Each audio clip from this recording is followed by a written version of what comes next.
This channel does not promote any violent, harmful, or illegal activities. All content provided by this channel is meant for an education purpose only. আজ পুরমন্ত্রী বলেছেন যে কিছু মানুষ নিশ্চিতভাবেই অন্যায় করেছে, স্বীকার করে নিচ্ছেন।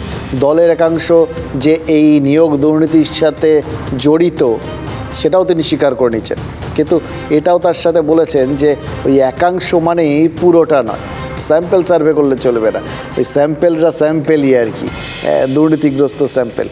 তার মানে এই নয় যে তৃণমূলের সবাই দুর্নীতিগ্রস্ত। এই সবাইটা কে আর স্যাম্পেলটা কে বা স্যাম্পেল ঠিক কজন আছে সেটাই ফাইনালি জানা গেছে বা বুঝে নেওয়া গেছে কি না সেটাও তো ক্লিয়ার করতে পারছেন না। দেখুন, ফিরহাদ হাকিম যেটা বলেছেন তারপরেরটা কিন্তু খুব সিগনিফিক্যান্ট। মানে তিনি পরিষ্কার করে দিয়েছেন যে এই টাকা নিয়ে চাকরি দেওয়ার মতো নিকৃষ্ট কাজ আর কিছু হয় না। এটা তো আমরাও বলছিলাম এতদিন। নেতারা আমাদের কথাগুলো একটু দেরিতে শোনেন, দেরিতে বোঝেন।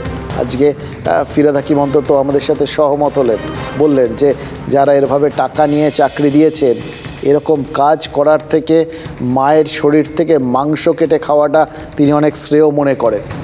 মানে একটা ভয়ঙ্কর উদাহরণ দিয়েছেন, এই উদাহরণের মধ্যে যাচ্ছি না, কিন্তু তার কাছে গোটা বিষয়টা অত্যন্ত গর্হিত লেগেছে। মানে এইভাবে চাকরি চুরিটা আর কি, সেটা তিনি প্রমাণ করে দিয়েছেন। কিন্তু মুশকিল হচ্ছে সে কথা শুনে কুণাল ঘোষ তো আবার প্রবীণ তৃণমূল নেতাকে ঠেস দিয়ে বসে আছেন।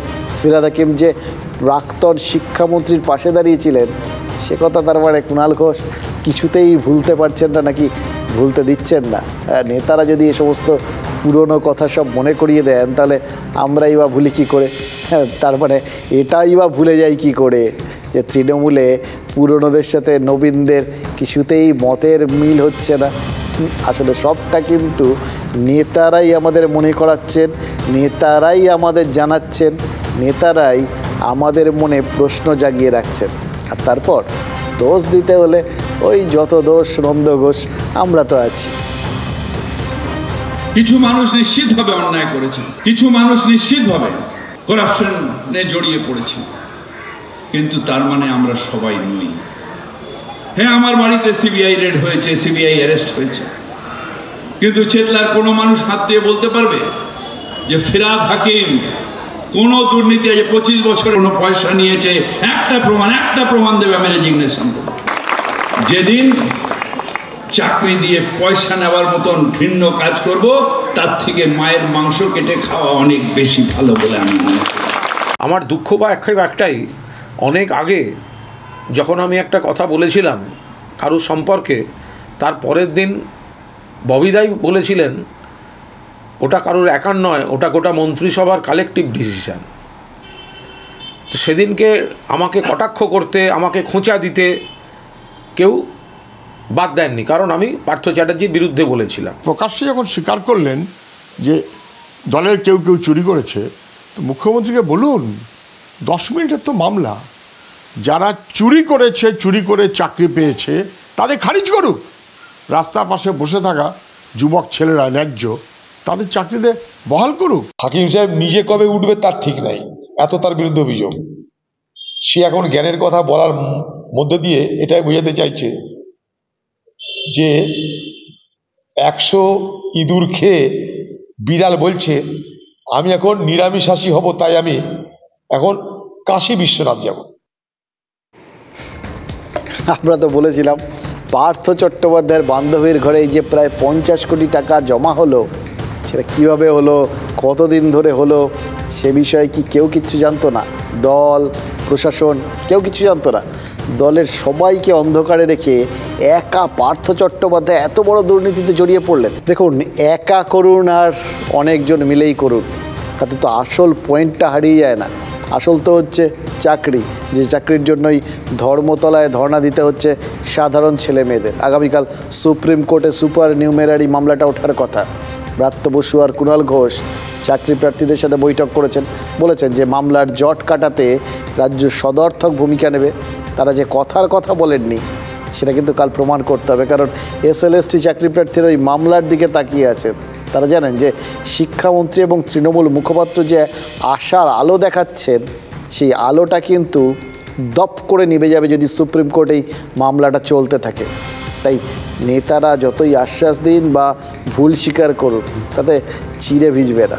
যেভাবে বিক্রমের ঘাড়ে বেতাল চেপে থাকতো না, সেভাবেই যতক্ষণ না চাকরি হচ্ছে ততক্ষণে কিন্তু এই দুর্নীতির ভূত সরকারের ঘাড়ে চেপে থাকবে।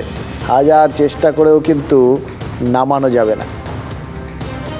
যে কর্তব্যটা ওনার একজন ক্যাবিনেট মন্ত্রী হিসেবে করা উচিত আমাদের জন্য, আজ এই নতুন বছরে আমার ছেলেটা সকালবেলা বলছে, মা সবাই তো ঘুরতে যায়, আমাকে ঘুরতে নিয়ে যাবে না। বলছি বাবা আজকে তো মঞ্চে যেতেই হবে। এর আগেও কুণাল ঘোষ তিনিও বলেছিলেন যে পাপ হয়েছে তার জন্য প্রায়শ্চিত্ত অবশ্যই করতে হবে। তো আমরা সেই প্রায়শ্চিত্তের দিকে অপেক্ষা করে বসে আছি যে প্রায়শ্চিত্তটা কবে হবে, যোগ্যরা কবে তাদের ন্যায্য জায়গা স্কুলে ফিরে যাবে। সমস্ত কিছু যখন স্বীকার করে নেওয়া হচ্ছে, গত কিছুদিন আগে মাননীয় কুণাল ঘোষ মহাশয় আমাদের মঞ্চে এসে স্বীকার করলেন যে হ্যাঁ কেউ পাপ করেছে, তো তার প্রায়শ্চিত্তটা করবে সরকার।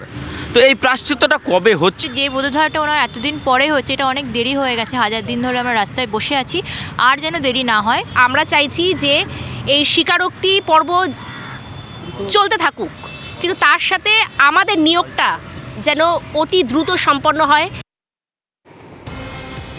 13টা গরু, 10টা বাছুর, দিল্লিতে ফ্ল্যাট, একটা গাড়ি, মোট 1,64,00,000 টাকা। এটা বিহারের মুখ্যমন্ত্রী নীতিশ কুমারের মোট সম্পত্তির পরিমাণ। কী অবস্থা! আমাদের এখানে ওই যারা এখন অবধি জেলে গেছেন তাদের এক একজনের সে বড় ছোট এক একজনের মিনিমাম সম্পত্তির পরিমাণে তো এর থেকে অনেক বেশি। কোনো স্ট্যান্ডার্ড নেই ওই বিহারের মুখ্যমন্ত্রী, এটা বুঝতে পারছি। বিহার, তবে হ্যাঁ, শুধু আমাদের এখানকার কারুর থেকে পিছিয়ে আছেন এরকম তো না। বিহারের মন্ত্রীরা আজ সম্পত্তি ঘোষণা করেছেন, সেখানেও নীতিশ কুমারকে পেছনে ফেলে অন্য মন্ত্রীরা অনেক এগিয়ে গেছেন। সম্পত্তিতে সতীর্থরা এগিয়ে গেলে নীতিশ কুমারের গায়ে লাগবে না, এটা জানি। রাজনীতিতে সম্পত্তি যত কম থাকে ততই গ্রহণযোগ্যতা বাড়ে, কিন্তু নীতিশ কুমারকেই যদি বাকিরা পেছনে ফেলে এগিয়ে যান, মানে সেরকম প্ল্যান করেন, তখন কী হবে? সংযুক্ত জনতা দলের জাতীয় সভাপতি লালন সিং দিন 2 হলো ইস্তফা দিয়েছেন। এই অবেলায় হঠাৎ ইস্তফা কেন? কারণ কি? খোঁজখবর নিয়ে জানা গেছে যে লালনের ওপর নাকি বেজায় চটে রয়েছেন নীতিশ। তিনি নাকি গোপনে লালু প্রসাদ যাদবের সাথে বৈঠক করছিলেন। তাদের প্ল্যান ছিল যে লালন সিং 12 জন জেডিইউ বিধায়ককে ফুসলিয়ে নিয়ে আর কি পদত্যাগ করবেন। ভাবুন, মিলিজুলি সরকার, তারা একই সরকারের শরিক, তাতেও আবার ইধার থেকে উধারে নিয়ে যাওয়ার প্ল্যান আর কি। বিশ্বাসঘাতকতা, মির্জাফর, পিঠে ছুরি, কত কিছু আমাদের এখানে হলে বেরিয়ে যেতে বলুন তো। যাই হোক, নীতিশের সরকার এমনিতে যদি ওই রকম 12 জন বেরিয়ে যান তাহলে তো সংখ্যালঘু হয়ে পড়বে আর নীতিশ ইস্তফা দিতে বাধ্য হবে। তখন তেজস্বী মাত্র 7 জন বিধায়কের সই সংগ্রহ করতে পারলেই ব্যাস সরকার তৈরি করে ফেলবেন। তেজস্বী তখন বিহারের মুখ্যমন্ত্রী হবেন। মানে বুঝতে পারছেন কত রকম রাজনীতিতে বন্ধু বলে কিছু হয় না, জোট বলেও পার্মানেন্টলি কিছু হয় না। না হলে এরকম বিহারের শাসক জোটে নীতিশ এরকম বেকায়দায় পড়ে যান যে সময়টায় তার নামটা উঠে আসছিল বিরোধী জোটের নেতৃত্বের পদে, কীরকম ওই নাগরদোলার মতো, কখন ওপরে থাকবেন কখনো নিচে নামবেন বুঝতেই পারবেন না। এই 2 দিন আগে প্রধানমন্ত্রী পদের যারা দাবিদার হতে পারত এই বিরোধীদের জোটে, তাতে তার নামটা সবার উপরে আসছিল আর কি, অনেকের সঙ্গে। এবার দেখুন নিজের রাজ্যেই যেটা তার আছে মুখ্যমন্ত্রিত্ব, সেটাই থাকবে কি না সেটাই টালমাটাল অবস্থা হয়ে গেছে। আর মাঝখান থেকে লালু প্রসাদ যাদব তিনি আবার পুরনো ফর্মে খেলাধুলো শুরু করে দিয়েছেন। রাজনীতিতে এটাও একটা আছে, কে কখন ফর্মে ফিরবেন সেটা কেউ জানেন না। ফলে এইটা ওই বলে না ফর্ম টেম্পোরারি কিন্তু ক্লাস পার্মানেন্ট। এই রাজনীতিতে কেউ থাকেন যারা ওই ক্লাসে পৌঁছে গেছেন, তাদের ফর্ম যে কোনো সময় ফিরে আসাটা সম্ভব। তাদের ব্যাপারটা শুধু একটু মাথায় রাখতে হয়, এরা ক্লাসিক্যাল প্লেয়ার রাজনীতির। ইন্ডিয়া ঐক্যের বৈঠকে নীতিশের নাম কিন্তু খেয়াল করে দেখুন লালু প্রসাদ যাদব সুপারিশ করেননি, বরং কংগ্রেসকে কাছে টানার চেষ্টা করেছেন। বেগুসরাইয়ের সাংসদ আর কেন্দ্রের গ্রামোন্নয়ন মন্ত্রী গিরিরাজ সিং তিনি তো শীতের রাতের লিট্টির মতো এই কোন্দলটা উপভোগ করছেন, মজা করে বলছেন যেটা নীতিশের খেলা শেষ। এদিকে নীতিশের পুরনো সঙ্গী জিতন রাম মাঝি আবার ব্রেকিং নিউজ দিয়েছেন, নীতিশ নাকি বিজেপিতে ফিরে যেতে পারে। মানে ইতিহাস বলি না, স্পাইরাল একটা মুভমেন্ট আছে, কে কোথার থেকে ঘুরে আবার কোথায় পৌঁছে যাবেন কেউ জানেন না। অতীতে কিন্তু এরকমই হয়েছিল, এরকম একটা পরিস্থিতিতে নীতিশ কিন্তু জোট ভেঙে বিজেপিতে চলে গিয়ে আবার বিজেপির সাহায্যে সরকার গড়ে ফেলেছিলেন। ঘটনাচক্রে পাটনা থেকেই ইন্ডিয়া ঐক্যের পথ চলা শুরু। তখনও ইন্ডিয়া ঐক্য মানে ইন্ডিয়া নামটা হয়নি আর কি। বছর ঘুরতে না ঘুরতে সেই বিহারে জোট সঙ্গীদের মধ্যেই কোন্দল। তাহলে কি আমরা এটা মানে ধরে নিতে পারি যেখানেই জোটের ভিতটা খোঁড়া হয়েছে সেখানেই সেই মাটি হঠাৎ নরম হয়ে গেছে? শিকড়ে পোকা ধরলে মগ ডালে ফল হবে কী করে? মমতা বন্দ্যোপাধ্যায় এই জোটের দিল্লি বৈঠকে একটা ডেডলাইন দিয়েছিলেন, 31শে ডিসেম্বরের মধ্যে আসন সমঝোতা শেষ করে ফেলতে হবে।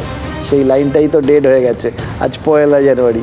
জোট বা ওই আসন সমঝোতার দিন ঘোষণা বা ফাইনালাইজ কিচ্ছু হয়নি।